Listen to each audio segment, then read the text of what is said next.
In questo caso la macchietta parla di un marito che ha la moglie un poco sorda.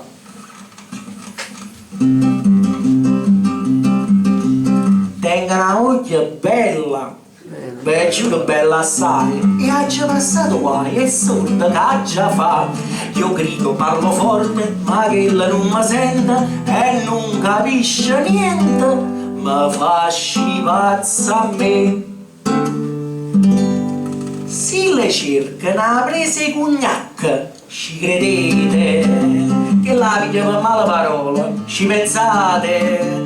Se le chiedo una tazza di latte, che le scende mancate buatte, si la riga Mari, faccio pazzo, che la piglia e si mette a luccare.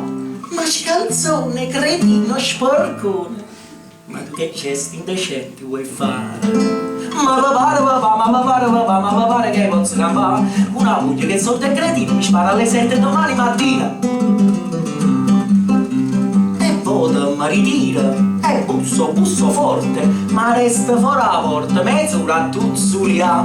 Io levo campanella e questa settimana ci mette una campana, se no come già fa. L'altro giorno, parlando di pranzo, ci credete? Si decise per pasta e fagioli, mi capite? E vabbè, chi se lei sarà fatta, ma che vuoi per secondo piatto? E ricetta, Mari, voglio pizza. Che la piglia e risponde, Pasquale, son tua moglie, tu sei il padrone, ma sorride e mi viene a abbracciare. Ma va pare che posso campare una sorda catena sto male mi spara alle 7 vigilia Natale. Parati all'altro giorno suonavano l'otello, che le ricette belle sta musichizza. Al tempo della guerra tutte in bombardamento non ha sentito niente. Ah, che felicità! Se le dico il tuo far non mi garba, ci credete? Che la piglio per la barba, mi capite?